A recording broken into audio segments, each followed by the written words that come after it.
"Mom, you haven't tried my special gravy yet." That's what my son told me at Thanksgiving dinner, smiling too wide, watching me too closely. But when I switched plates with his wife, his fork stopped mid-air and his face drained of colour.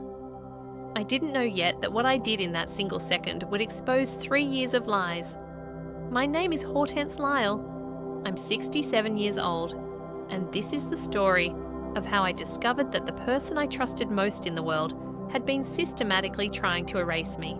The gravy boat sat at the centre of the table like an offering, its contents gleaming under the chandelier light, and something felt deeply wrong about this Thanksgiving dinner. Something that made my chest tighten with an unease I couldn't name. "Mom, you haven't tried my special gravy yet."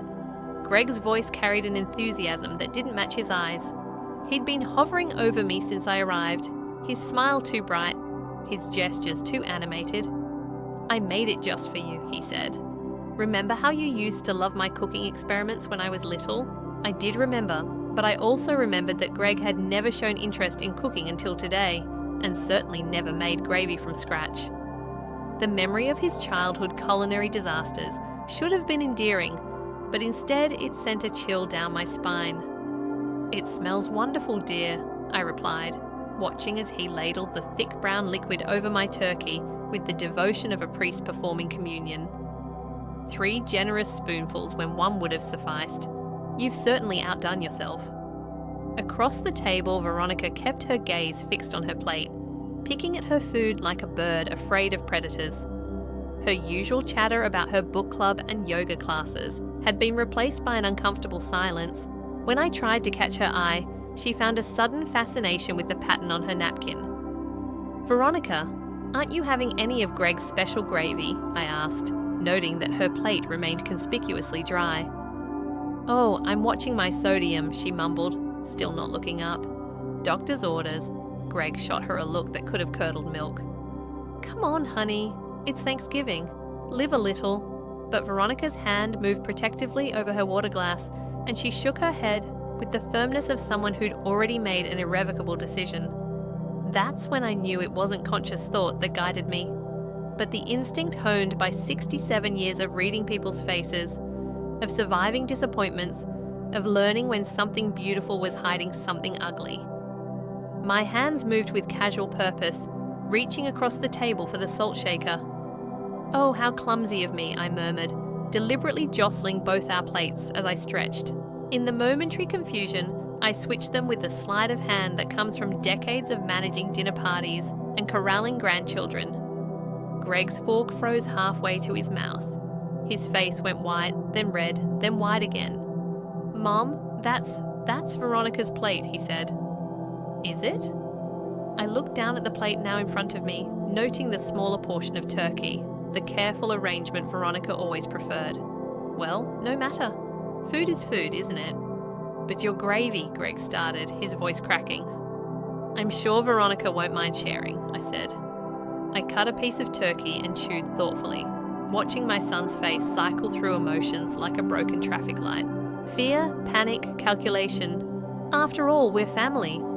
The conversation limped along for another 20 minutes. Greg kept glancing at his watch, then at me, then at Veronica, who had grown increasingly pale. Then Veronica doubled over with a gasp that cut through the artificial pleasantries like a blade. "My stomach," she wheezed, clutching her abdomen. "Something's wrong. I can't breathe properly." Greg's performance of concerned husband was Oscar-worthy. He called 911 with shaking hands, held Veronica as she retched into the kitchen sink, whispered reassurances that fooled everyone except me. I watched him watching me, looking for symptoms that would never come.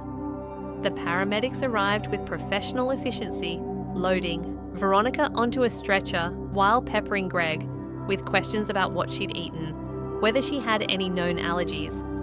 He answered with the careful precision of someone who'd rehearsed this conversation, but kept glancing at me as if I were a puzzle missing crucial pieces. "I should go with her," he said, grabbing his coat.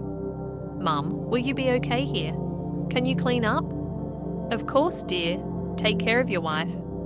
After they left, the house settled into a silence that felt like held breath. I sat at the abandoned table, looking at the remnants of our meal, and let my mind work through what had just happened. The over-attentiveness, the insistence on the gravy, Veronica's refusal to eat it, Greg's panic when I switched the plates.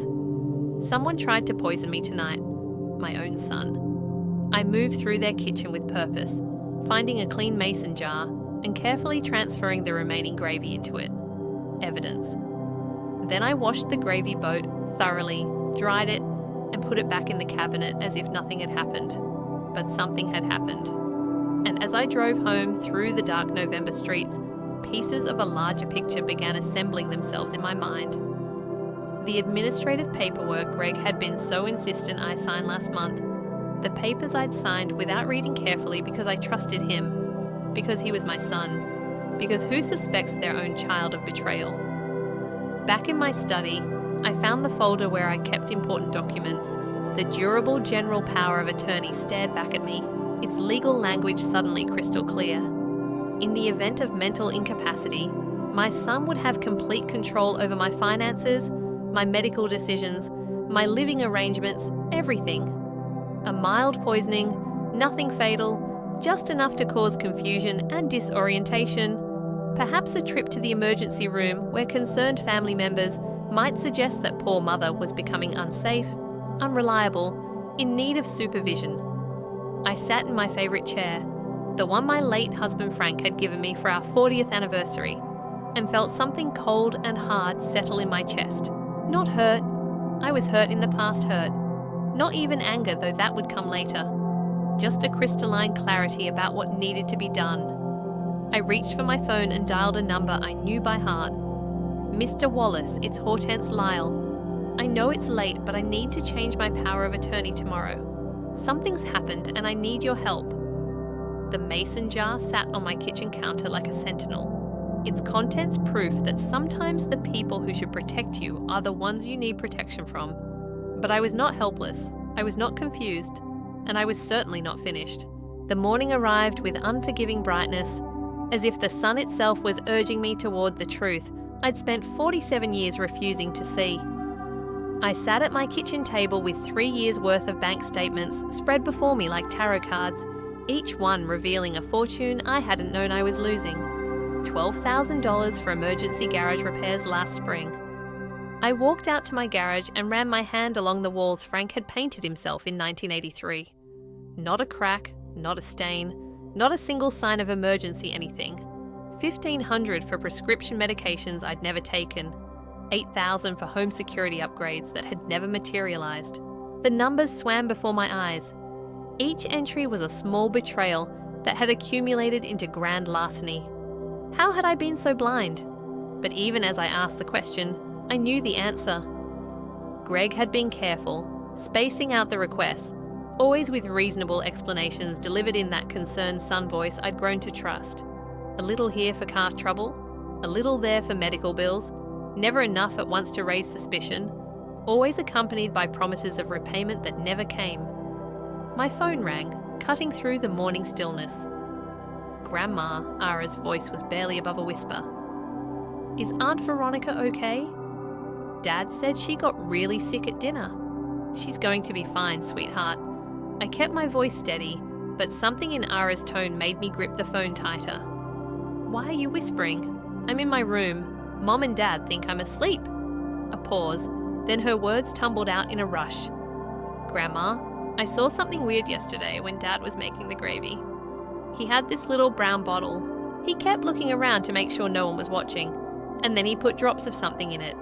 It looked wrong. My hand found the back of a chair and gripped it until my knuckles went white. What kind of bottle? Honey, like the ones Mum uses for her essential oils, but smaller, and he hid it in his pocket after. When I asked what it was, he got really angry and told me to mind my own business. Her voice cracked. Grandma, did Dad try to hurt you? The innocence in that question nearly broke me. 17 years old and having to ask if her father was capable of poisoning her grandmother. Ara, listen to me very carefully.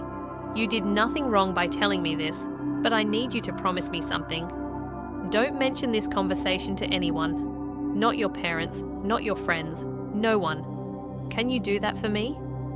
Yes. But I'm going to handle this, sweetheart. I need you to be smart and stay safe. If anyone asks, you know nothing about any bottle. Understood. After she hung up, I sat in the growing sunlight and felt the last pieces of my denial crumble away. My son hadn't just stolen my money. He tried to drug me, probably hoping for confusion that would support claims of diminished capacity. The power of attorney wasn't just convenient. It was the end game. By 9 in the morning, I was sitting across from Walter Wallace in his downtown office, the same mahogany desk where Frank and I had written our wills 30 years ago. Mr. Wallace had aged into his role perfectly, silver-haired and sharp-eyed, the kind of lawyer who inspired confidence in people my age. Hortense, I have to tell you, this power of attorney is more comprehensive than most.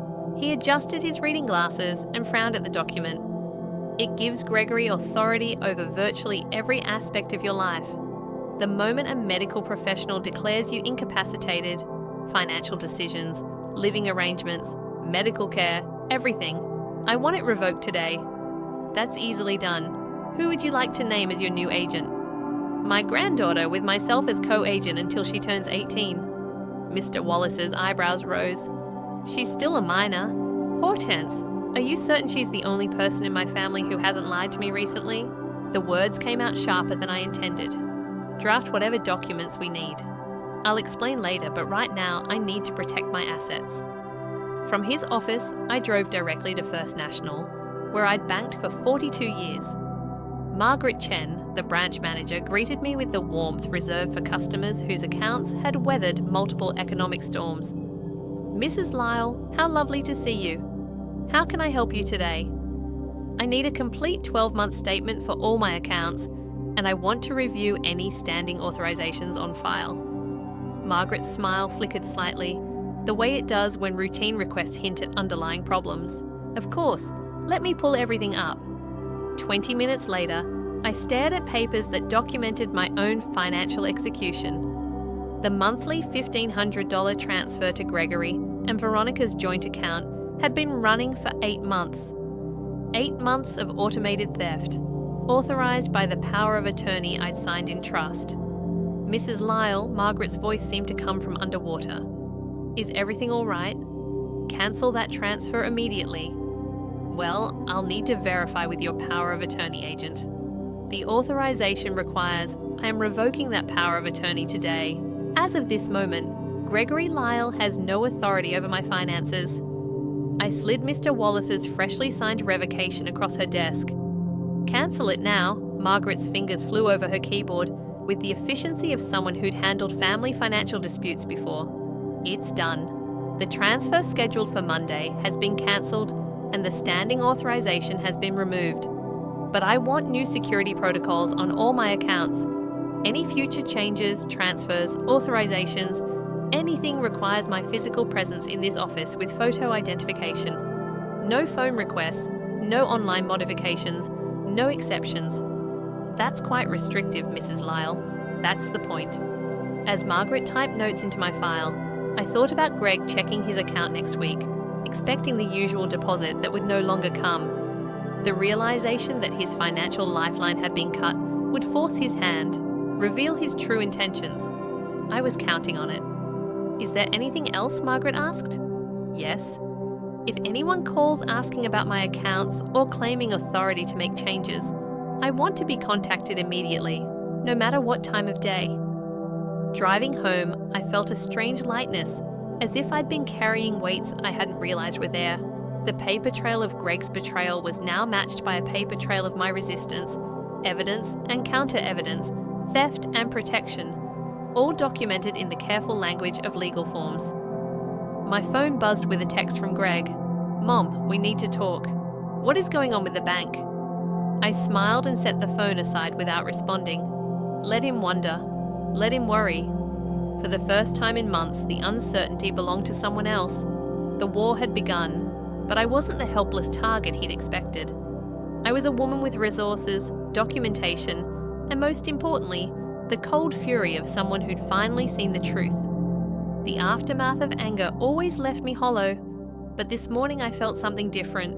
A crystalline determination that cut through decades of maternal guilt like a blade through silk.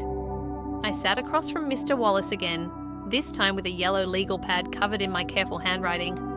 A battle plan disguised as estate planning. An irrevocable trust is a significant step, Hortense, Mr. Wallace said, reviewing my notes. Once we transfer your assets into it, you can't change your mind. The house, your investment portfolio, even your jewelry. It all becomes untouchable, even by you. That's exactly what I want. I leaned forward in the leather chair that had witnessed 40 years of my family's legal milestones. If I can't touch it, then Gregory certainly can't. Even if he somehow convinced a court I was incompetent, there would be nothing for him to control. Mr. Wallace's pen hesitated above the legal pad. This feels like more than standard estate planning, Hortense. Are you in some kind of trouble? I'm in the kind of trouble that comes from trusting the wrong person for too long. I met his gaze steadily. My son has been stealing from me, Walter, for months, maybe longer. Yesterday he tried to drug me at Thanksgiving dinner. The power of attorney was just the beginning. He wanted complete control. The colour drained from Mr. Wallace's face. My God, Hortense, have you contacted the police? Not yet. First I need to make sure there's nothing left for him to steal. Then I'll decide how far to take this. I pulled out a folder containing school photos and academic transcripts. I want my granddaughter named as the primary beneficiary and future trustee. When she turns 25, she'll have full control. She's 17, Hortense. Are you certain she's mature enough for this responsibility? She's the only person in my family who hasn't lied to me recently. She saw Gregory put something in the gravy yesterday and had the courage to tell me about it. That kind of honesty is rarer than you might think. Mr. Wallace made notes in his precise handwriting. What about provisions for your care? If you become ill or need assistance, the trust can pay for my care, but only through independent professionals, no family members.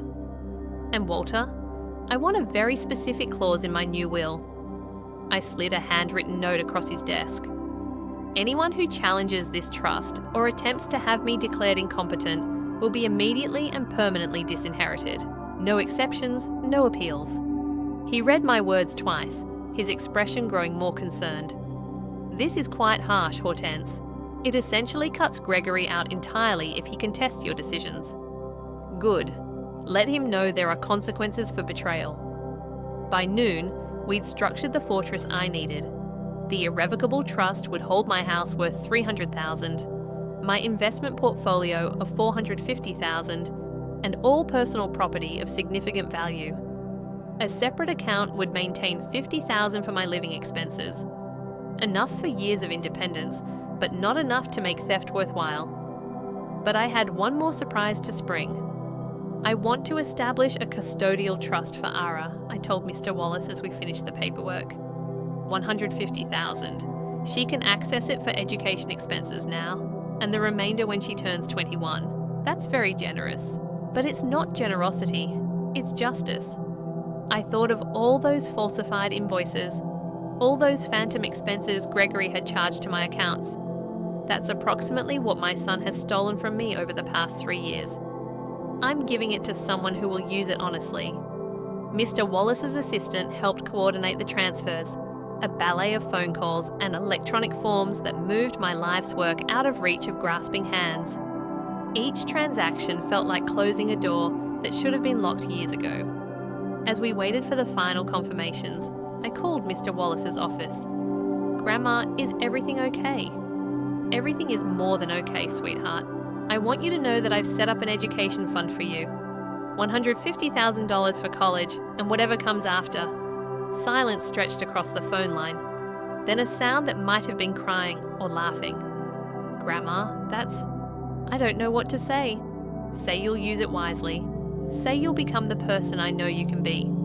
And say you'll remember that some gifts come with the responsibility to help others when you're able. I promise all of it. I promise. By 3 o'clock, the fortress was complete, every asset transferred, every document signed and notarized. Mr. Wallace walked me to my car with the careful attention he might show a trauma victim, which perhaps I was. Hortense, if you need anything, legal advice, personal support, anything at all, you call me. I will. But Walter, I feel lighter than I have in years. Sometimes the only way to save something is to give it away.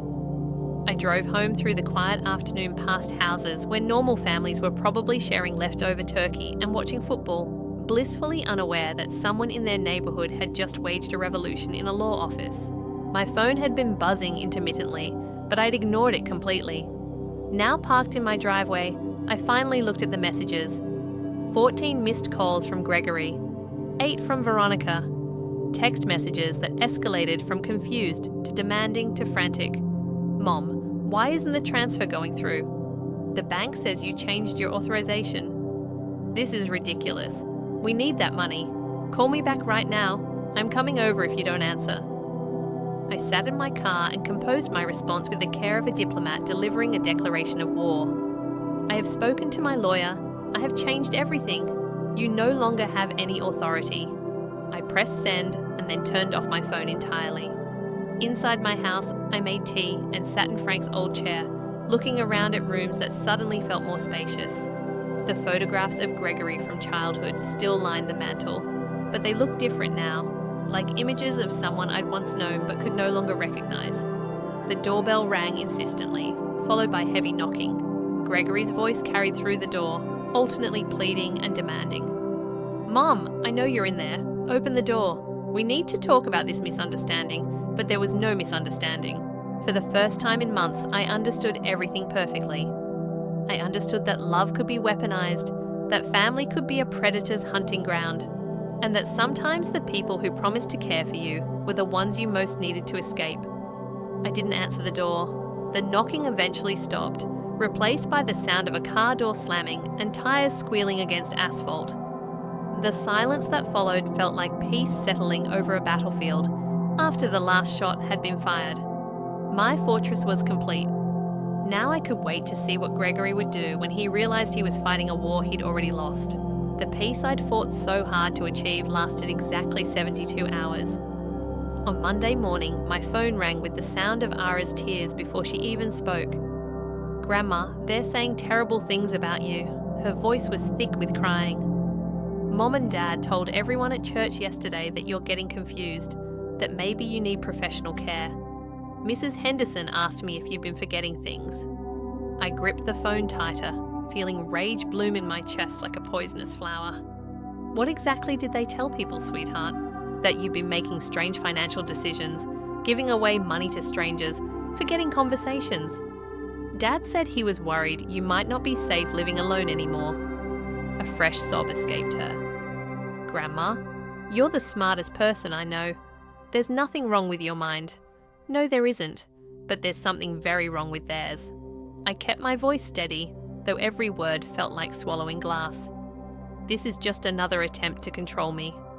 But after she hung up, I paced my living room like a caged animal. Character assassination.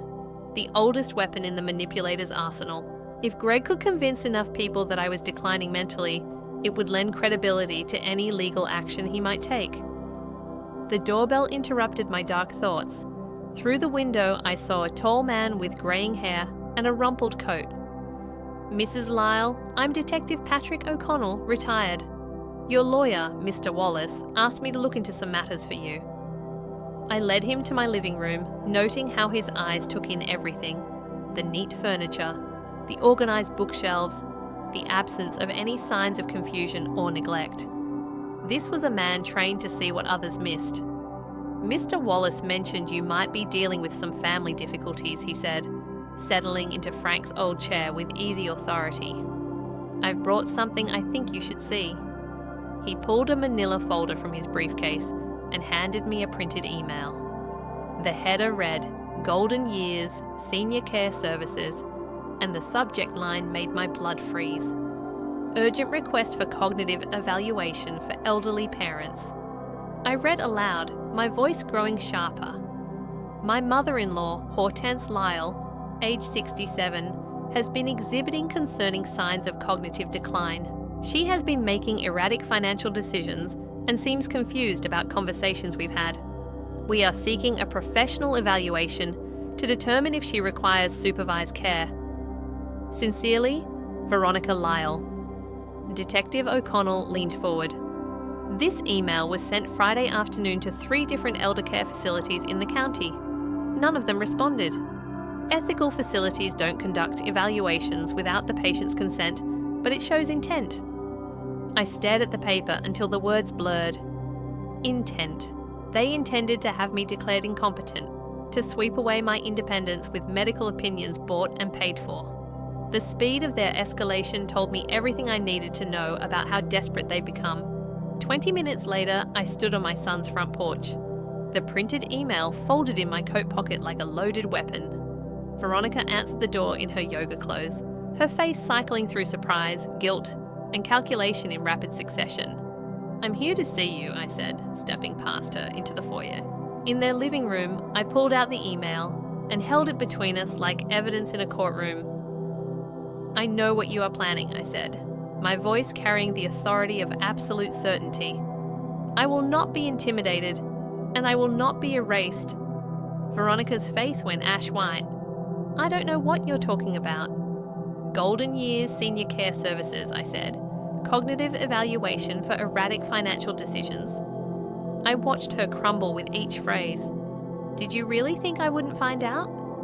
"You don't understand," she whispered, sinking onto the couch.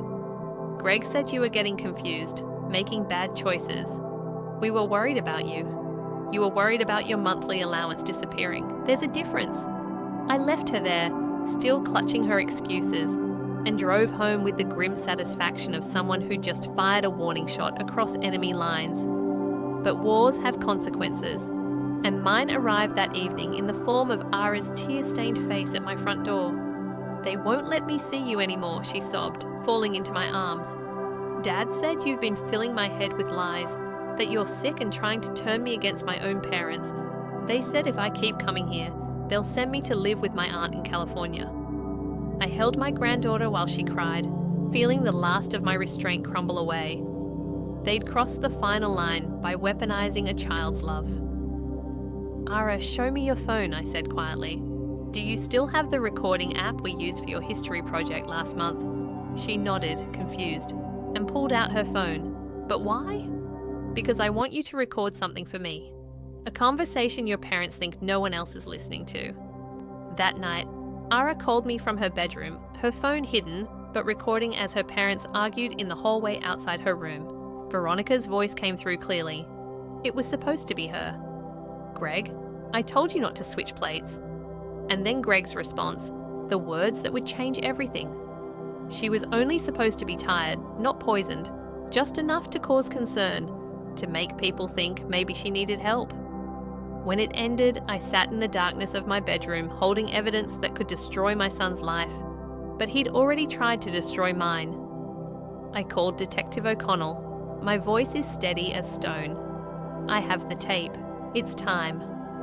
The knock came at 8:30 Tuesday morning through my front window. 2 uniformed police officers flanking a woman in a navy blazer who clutched an official-looking clipboard. Adult Protective Services.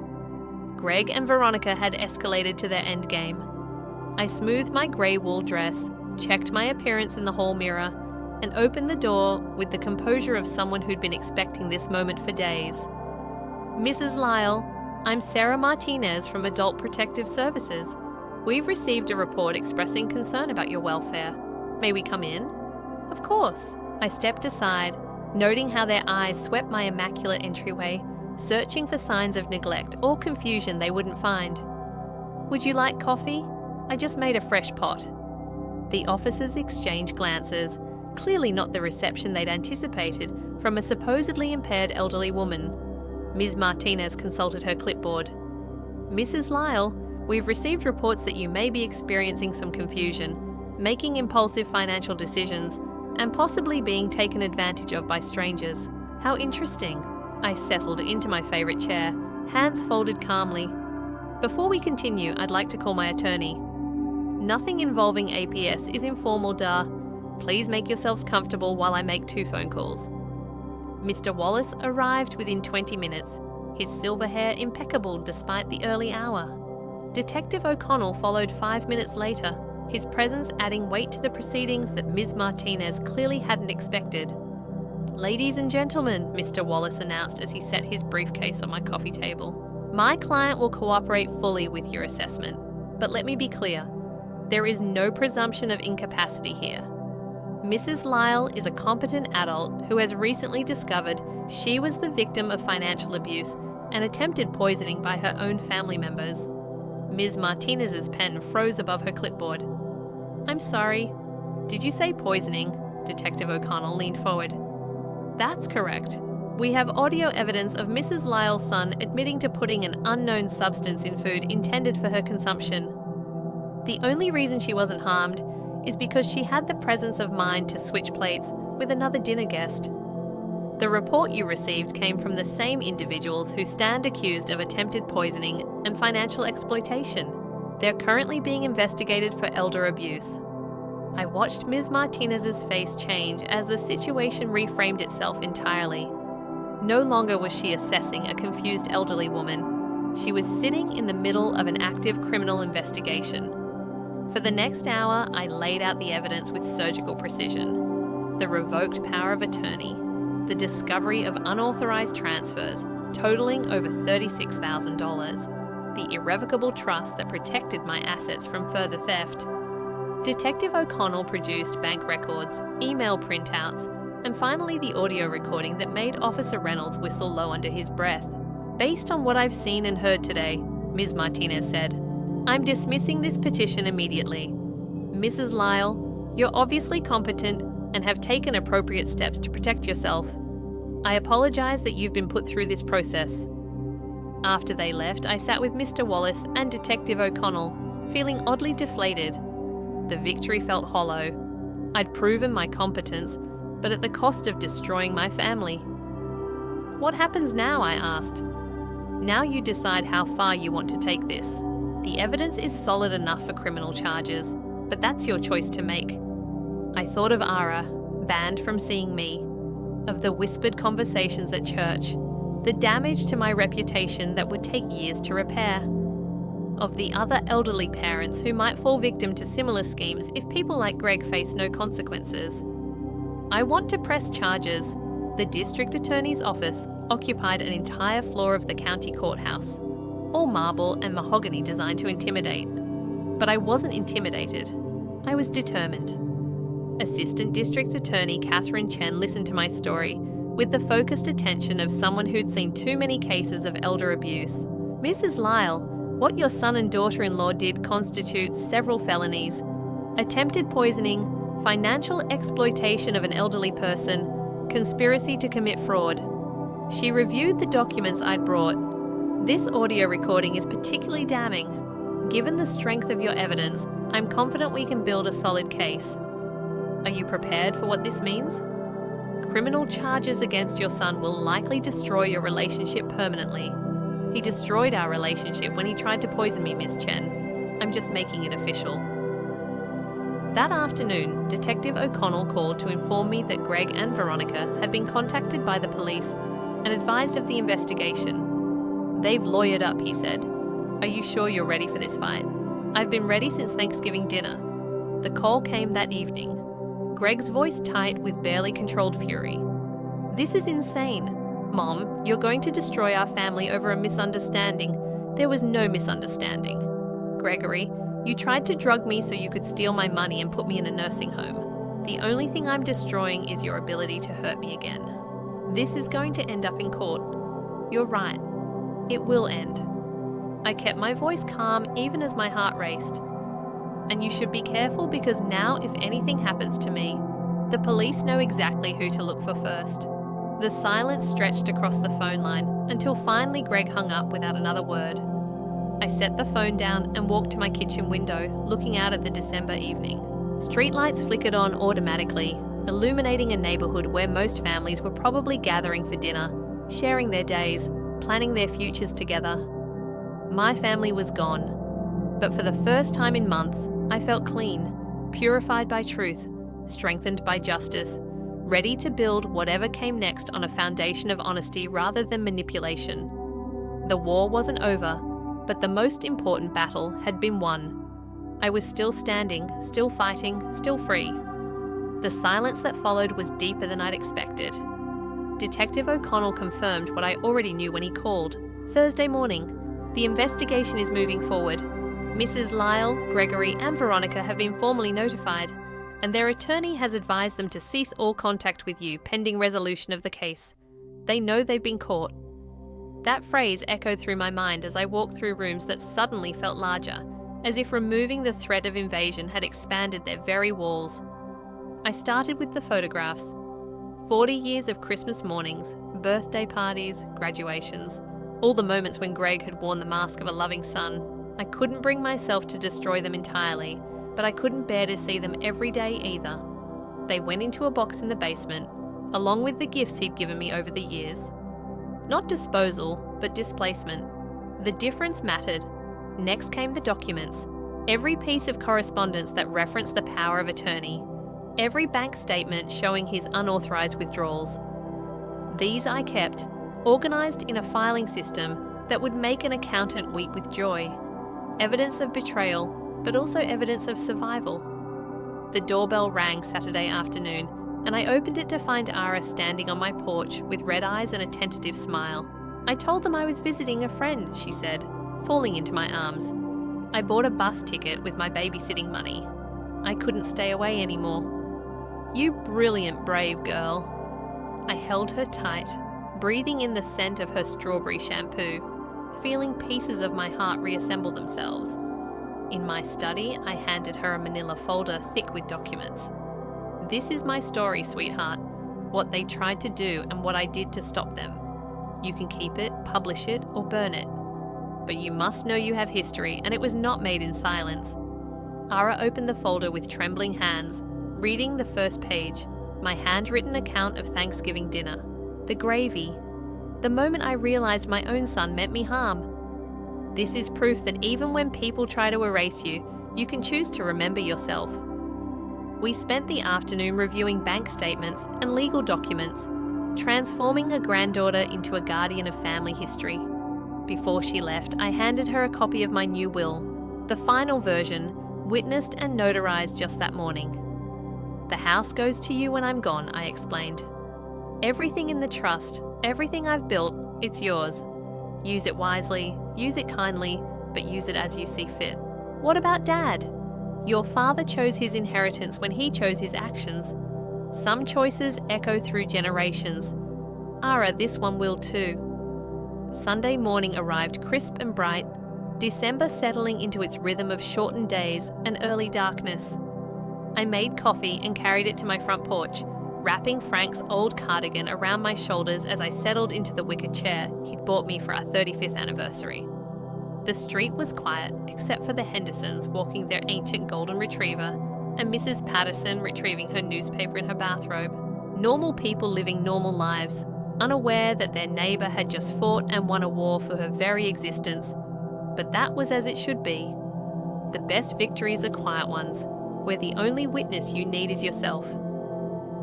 I sipped my coffee and watched the sun climb higher, thinking about the days ahead. There would be court proceedings, probably testimony to give, questions to answer. But those were just formalities now. The real battle had been for my autonomy, my dignity, my right to remain myself, and that battle was over. Life stretched ahead of me, quiet but full, complicated but honest, mine in every sense that mattered. I no longer felt old. I felt truly alive, truly free, and for the first time in months, truly at peace. The morning was beautiful, and it belonged entirely to me. They say blood is thicker than water, but I learned something deeper that winter morning on my porch. Sometimes the greatest act of love is refusing to let someone destroy themselves by destroying you. I didn't save my son from his choices. That was never my responsibility. But I saved myself, and in doing so, I saved my granddaughter from inheriting a legacy of manipulation and silence.